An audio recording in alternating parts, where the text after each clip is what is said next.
हिंदू परंपरा के अंदर ये नवरात्रि के जो प्रसंग हैं ये तो देवी मां की उपासना के लिए थे। नवरात्रि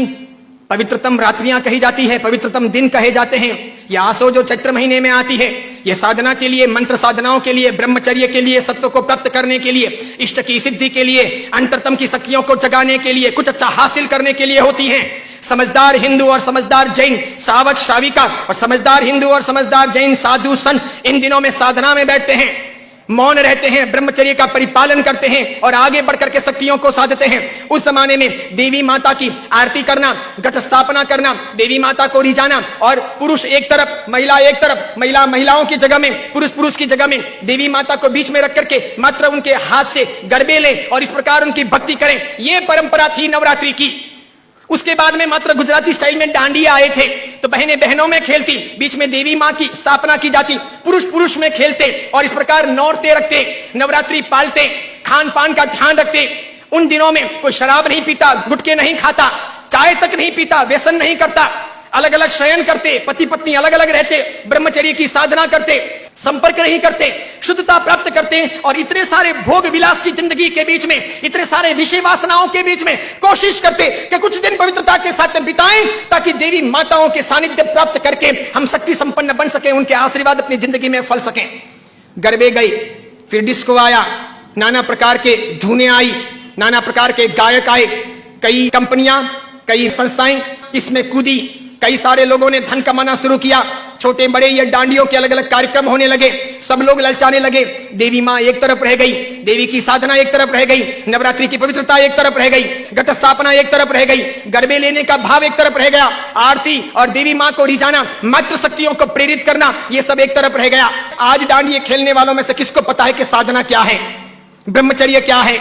ये क्यों है नवरात्रि, इसका हेतु क्या था, इसका रीजन क्या था, ये क्यों खेलनी चाहिए या नहीं खेलनी चाहिए, तो क्यों नहीं खेलनी चाहिए।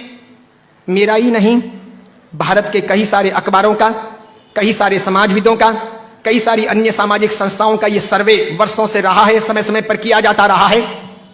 कि नवरात्रि के महीने 2 महीने के बाद में जितने गर्भपात होते हैं उतने गर्भपात बाकी के 11 महीने में नहीं होते। तो ये व्यभिचार नहीं है तो क्या है, ये दुराचार नहीं है तो क्या है, ये जीवन की भ्रष्टता नहीं है तो क्या है। इस बात पर मैं कुछ वर्षों पहले बोला था, अभी किसी ने वो वीडियो वायरल कर दिया और उस वीडियो को लेकर के अखबार ने लिखा। मैंने कहा जो सच है वो सच है कि हम अपनी साधनाओं को बचाएं, बेच ना दें। हिंदू धर्म की परंपरा हो कि जैन धर्म की परंपरा हो, कोई भी उत्सव महोत्सव हो, मैंने समय समय पर यह भी कहा था, गणपति अगर हिंदू धर्म के देवता हैं और गणपति के महोत्सव अगर मनाए जाते हैं या उनका आराधन अगर किया जाता है तो उसमें कहीं जुआ नहीं खेलना चाहिए, शराब नहीं पीनी चाहिए, गणपति के नाम पर तमाशे नहीं करने चाहिए, लड़कियों के साथ में नाच गान नहीं होने चाहिए, गणपति लड़कियों को छेड़ने के लिए महोत्सव के तौर पर नहीं आ रहे, लड़कियां अपनी जगह पर हो, पुरुष अपनी जगह पर हो, वहां शराब नहीं पी जानी चाहिए, उनके पैसों का प्रपंच नहीं होना चाहिए, गणपति को सेलेबल नहीं बनाया जाना चाहिए। हिंदू धर्म अगर इन चीजों को नहीं संभालता है तो धीरे धीरे भारतीय संस्कृति का विनाश होगा। सिखों ने अपनी धर्म परंपराओं को संभाला है, मुसलमानों ने अपनी धर्म परंपराओं को संभाला है, ईसाइयों ने अपनी धर्म परंपराओं को संभाला है। उनके जो ओकेशन होते हैं वो दूसरों को इंटरफियर करने नहीं देते,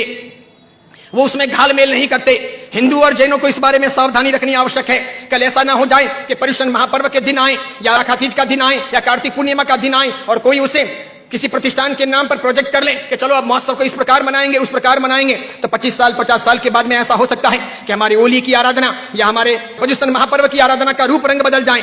जैसे मैंने नहीं कहा था कि मात्र संगीतकारों को बुला करके हम 9 दिन की भक्ति रख लें, सुबह भी भक्ति, रात को भी भक्ति, ठीक है, और इस प्रकार पर्युषण आगे बढ़ जाए और अच्छी खासी संख्या के अंदर वे आधुनिक संगीतकार आधुनिक धुनों पर बहुत गाएं और नौजवान लड़के लड़कियों को मजा आ जाए, सब वहीं पर जाएं। तो 10 साल 15 साल तक अगर ऐसा चले तो आज एक ने किया, कल दूसरा करेगा, परसों तीसरा करेगा, अब चौथा करेगा, धीरे धीरे साधुओं के व्याख्यान में कोई नहीं जाएगा, पर्युषण महापर्व के प्रवचन एक तरफ रह जाएंगे, कल्पसूत्र जी हवा खाते रह जाएंगे और पर्युषण का रूप बदल जाएगा। ये नहीं हो सकता, ये नहीं किया जाना चाहिए।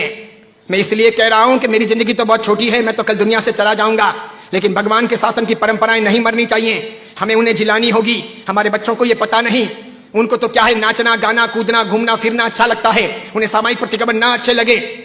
बिना पंखों के रहना उन्हें ना अच्छा लगे, लेकिन जरूरी यह है पर्युषण महापर्व की पूरी प्रक्रिया, उसकी साधना की सारी व्यवस्था समझी जानी चाहिए और इसीलिए हर बाबत के अंदर सावधानी आवश्यक है।